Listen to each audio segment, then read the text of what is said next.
Émile Zola, Thérèse Raquin. Chapitre 25. Au bout de 4 mois, Laurent songea à retirer les bénéfices qu'il s'était promis de son mariage. Il aurait abandonné sa femme et se serait enfui devant le spectre de Camille, 3 jours après la noce, si son intérêt ne l'eût pas cloué dans la boutique du passage. Il acceptait ces nuits de terreur, il restait au milieu des angoisses qui l'étouffaient pour ne pas perdre les profits de son crime. En quittant Thérèse, il retombait dans la misère. Il était forcé de conserver son emploi. En demeurant auprès d'elle, il pouvait au contraire contenter ses appétits de paresse, vivre grassement, sans rien faire, sur les rentes que Madame Raquin avait mises au nom de sa femme. Il est à croire qu'il se serait sauvé avec les 40 000 francs s'il avait pu les réaliser. Mais la vieille mercière, conseillée par Michaud, avait eu la prudence de sauvegarder dans le contrat les intérêts de sa nièce. Laurent se trouvait ainsi attaché à Thérèse par un lien puissant. En dédommagement de ces nuits atroces, il voulut au moins se faire entretenir dans une oisiveté heureuse, bien nourrie, chaudement vêtue, ayant en poche l'argent nécessaire pour contenter ses caprices. À ce prix seul, il consentait à coucher avec le cadavre du noyé. Un soir, il annonça à Madame Raquin et à sa femme qu'il avait donné sa démission et qu'il quitterait son bureau à la fin de la quinzaine. Thérèse eut un geste d'inquiétude.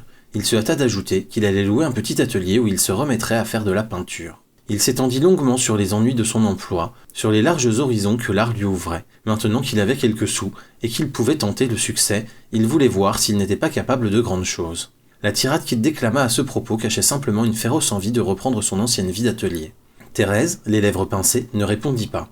Elle n'entendait point que Laurent lui dépensât la petite fortune qui assurait sa liberté, lorsque son mari la pressa de questions pour obtenir son consentement. Elle fit quelques réponses sèches. Elle lui donna à comprendre que, s'il quittait son bureau, il ne gagnerait plus rien et serait complètement à sa charge. Tandis qu'elle parlait, Laurent la regardait d'une façon aiguë, qui la troubla et arrêta dans sa gorge le refus qu'elle allait formuler. Elle crut lire dans les yeux de son complice cette pensée menaçante. « Je dis tout si tu ne consens pas ». Elle se mit à balbutier. Madame Raquin s'écria alors que le désir de son cher fils était trop juste, et qu'il fallait lui donner les moyens de devenir un homme de talent. La bonne dame gâtait Laurent comme elle avait gâté Camille. Elle était tout amollie dans les caresses que lui prodiguait le jeune homme, elle lui appartenait et se rangeait toujours à son avis. Il fut donc décidé que l'artiste louerait un atelier et qu'il toucherait 100 francs par mois pour les divers frais qu'il aurait à faire. Le budget de la famille fut ainsi réglé. Les bénéfices réalisés dans le commerce de mercerie payeraient le loyer de la boutique et de l'appartement et suffiraient presque aux dépenses journalières du ménage. Laurent prendrait le loyer de son atelier et ses 100 francs par mois sur les 2000 et quelques 100 francs de rente. Le reste de ces rentes serait appliqué aux besoins communs. De cette façon, on n'entamerait pas le capital. Thérèse se tranquillisa un peu, elle fit jurer à son mari de ne jamais dépasser la somme qui lui était allouée. D'ailleurs, elle se disait que Laurent ne pouvait s'emparer des 40 000 francs sans avoir sa signature, et elle se promettait bien de ne signer aucun papier. Dès le lendemain, Laurent loua, vers le bas de la rue Mazarine, un petit atelier qu'il convoitait depuis un mois. Il ne voulait pas quitter son emploi sans avoir un refuge pour passer tranquillement ses journées, loin de Thérèse. Au bout de la quinzaine, il fit ses adieux à ses collègues. Grivet fut stupéfait de son départ. Un jeune homme, disait-il, qui avait devant lui un si bel avenir, un jeune homme qui en était arrivé, en 4 années, au chiffre d'appointement que lui, Grivet, avait mis 20 ans à atteindre. Laurent le stupéfia encore davantage, en lui disant qu'il allait se remettre tout entier à la peinture. Enfin, l'artiste s'installa dans son atelier. Cet atelier était une sorte de grenier carré, long et large d'environ 5 ou 6 mètres. Le plafond s'inclinait brusquement en pente raide, percé d'une large fenêtre qui laissait tomber une lumière blanche et crue sur le plancher et sur les murs noirâtres. Les bruits de la rue ne montaient pas jusqu'à ces hauteurs. La pièce, silencieuse, blafarde, s'ouvrant en haut sur le ciel, ressemblait à un trou, à un caveau creusé dans une argile grise. Laurent meubla ce caveau tant bien que mal. Il y apporta 2 chaises dépaillées, une table qu'il appuya contre un mur pour qu'elle ne se laissât pas glisser à terre, un vieux buffet de cuisine, sa boîte à couleurs et son ancien chevalet.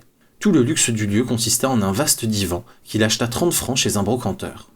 Il resta 15 jours sans songer seulement à toucher à ses pinceaux. Il arrivait entre 8 et 9 heures, fumait, se couchait sur le divan, attendait midi, heureux d'être au matin et d'avoir encore devant lui de longues heures de jour. À midi, il allait déjeuner, puis il se hâtait de revenir, pour être seul, pour ne plus voir le visage pâle de Thérèse. Alors il digérait, il dormait, il se vautrait jusqu'au soir. Son atelier était un lieu de paix, où il ne tremblait pas.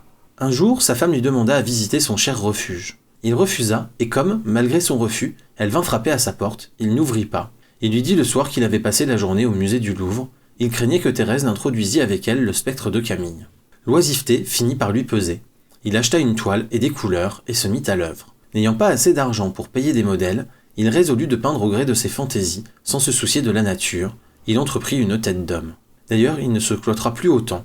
Il travailla pendant 2 ou 3 heures chaque matin et employa ses après-midi à flâner ici et là, dans Paris et dans la banlieue. Ce fut en entrant dans ces longues promenades qu'il rencontra, devant l'institut, son ancien ami de collège, qui avait obtenu un joli succès de camaraderie au dernier salon. « Comment ? C'est toi » s'écria le peintre. « Ah, mon pauvre Laurent, je ne t'aurais jamais reconnu, tu as maigri. »« Je me suis marié, répondit Laurent d'un ton embarrassé. « Marié ? Toi ? Ça ne m'étonne plus de te voir tout drôle. Et que fais-tu maintenant ? J'ai loué un petit atelier, je peins un peu le matin. » Laurent conta son mariage en quelques mots, puis il exposa ses projets d'avenir d'une voix fiévreuse. Son ami le regardait d'un air étonné qui le troublait et l'inquiétait. La vérité était que le peintre ne retrouvait pas dans le mari de Thérèse le garçon épais et commun qu'il avait connu autrefois. Il lui semblait que Laurent prenait des allures distinguées, le visage s'était aminci et avait des pâleurs de bon goût, le corps entier se tenait plus digne et plus souple. « Mais tu deviens joli garçon !» ne put s'empêcher de s'écrier l'artiste. « Tu as une tenue d'ambassadeur. C'est du dernier chic. À quelle école es-tu donc ?» L'examen qu'il subissait pesait beaucoup à Laurent. Il n'osait s'éloigner d'une façon brusque. « Veux-tu monter un instant à mon atelier » demanda-t-il enfin à son ami, qui ne le quittait pas. « Volontiers » répondit celui-ci. Le peintre, ne se rendant pas compte des changements qu'il observait, était désireux de visiter l'atelier de son ancien camarade. Certes, il ne montait pas 5 étages pour voir les nouvelles œuvres de Laurent, qui allaient sûrement lui donner des nausées, il avait la seule envie de contenter sa curiosité. Quand il fut monté et qu'il eut jeté un coup d'œil sur les toiles accrochées au mur, son étonnement redoubla. Il y avait là 5 études, 2 têtes de femmes et 3 têtes d'hommes, peintes avec une véritable énergie. L'allure en était grasse et solide, chaque morceau s'enlevait par taches magnifiques sur les fonds d'un gris clair. L'artiste s'approcha vivement et, stupéfait, ne cherchant même pas à cacher sa surprise. « C'est toi qui as fait cela » demanda-t-il à Laurent. « Oui » répondit celui-ci. « Ce sont des esquisses qui me serviront pour un grand tableau que je prépare. »« Voyons, pas de blague, tu es vraiment l'auteur de ces machines-là ?»« Eh oui ! Pourquoi n'en serais-je pas l'auteur ?» Le peintre n'osa répondre. « Parce que ces toiles sont d'un artiste et que tu n'as jamais été qu'un ignoble maçon. » Il resta longtemps en silence devant les études. Certes, ces études étaient gauches, mais elles avaient une étrangeté, un caractère si puissant qu'elles annonçaient un sens artistique des plus développés. On eût dit que la peinture vécut. Jamais l'ami de Laurent n'avait vu des ébauches si pleines de hautes promesses. Quand il eut bien examiné les toiles, il se tourna vers l'auteur. « Là, franchement, lui dit-il, je ne t'aurais pas cru capable de peindre ainsi. Où diable as-tu appris à avoir du talent ? Ça ne s'apprend pas d'ordinaire. » Et il considérait Laurent, dont la voix lui semblait plus douce, dont chaque geste avait une sorte d'élégance. Il ne pouvait deviner l'effroyable secousse qui avait changé cet homme, en développant en lui des nerfs de femme, des sensations aiguës et délicates. Sans doute un phénomène étrange s'était accompli dans l'organisme du meurtrier de Camille. Il est difficile à l'analyse de pénétrer dans de telles profondeurs. Laurent était peut-être devenu artiste, comme il était devenu peureux, à la suite du grand détraquement qui avait bouleversé sa chair et son esprit. Auparavant, il étouffait sous le poids lourd de son sang, il restait aveuglé par l'épaisse vapeur de santé qui l'entourait. Maintenant, maigri, frissonnant, il avait la verve inquiète, les sensations vives et poignantes des tempéraments nerveux. Dans la vie de terreur qu'il menait, sa pensée délirait et montait jusqu'à l'extase du génie. La maladie, en quelque sorte morale, la névrose dont tout son être était secoué, développait en lui un sens artistique d'une lucidité étrange.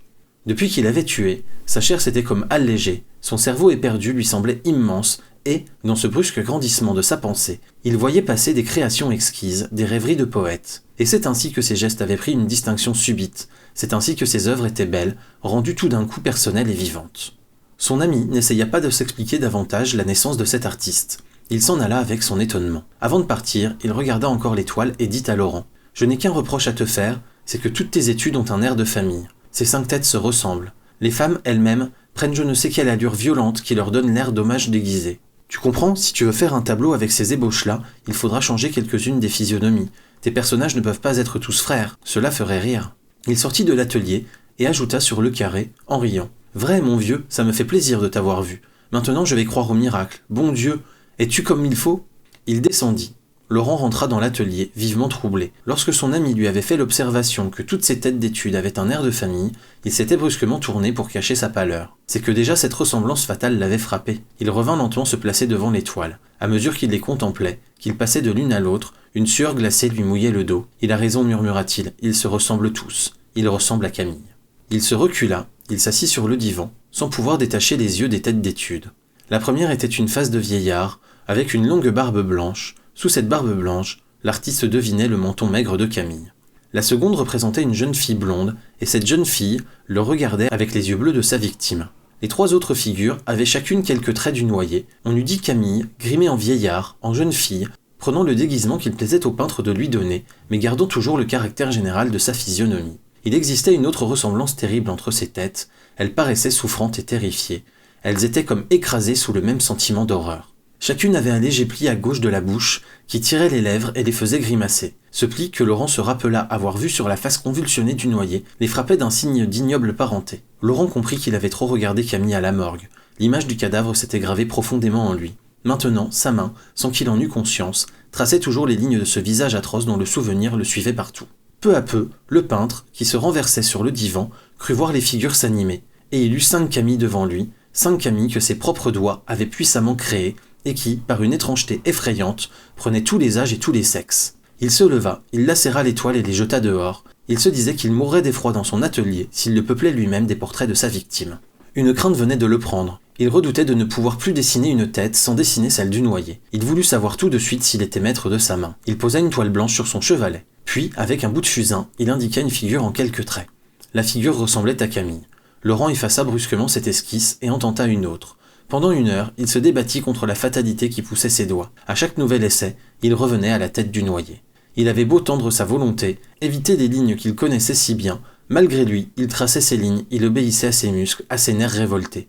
Il avait d'abord jeté les croquis rapidement, il s'appliquait ensuite à conduire le fusain avec lenteur, le résultat fut le même. Camille, grimaçant et douloureux, apparaissait sans cesse sur la toile. L'artiste esquissa successivement les têtes les plus diverses, des têtes d'anges, de vierges avec des auréoles, de guerriers romains coiffés de leurs casques, d'enfants blonds et roses, de vieux bandits couturés de cicatrices. Toujours le noyé renaissait. Il était tour à tour ange, vierge, guerrier, enfant et bandit. Alors Laurent se jeta dans la caricature. Il exagéra les traits, il fit des profils monstrueux, il inventa des têtes grotesques, et il ne réussit qu'à rendre plus horribles les portraits frappants de sa victime. Il finit par dessiner des animaux, des chiens et des chats. Les chiens et les chats ressemblaient vaguement à Camille. Une rage sourde s'était emparée de Laurent. Il creva la toile d'un coup de poing, en songeant avec désespoir à son grand tableau. Maintenant, il n'y fallait plus penser. Il sentait bien que, désormais, il ne dessinerait plus que la tête de Camille et, comme le lui avait dit son ami, des figures qui se ressembleraient toutes feraient rire. Il s'imaginait ce qu'aurait été son œuvre. Il voyait sur les épaules de ses personnages, des hommes et des femmes, la face blafarde et épouvantée du noyé. L'étrange spectacle qu'il évoquait ainsi lui parut d'un ridicule atroce et l'exaspéra. Ainsi, il n'oserait plus travailler. Il redouterait toujours de ressusciter sa victime au moindre coup de pinceau. S'il voulait vivre paisible dans son atelier, il devait ne jamais y peindre. Cette pensée que ses doigts avaient la faculté fatale et inconsciente de reproduire sans cesse le portrait de Camille lui fit regarder sa main avec terreur. Il lui semblait que cette main ne lui appartenait plus.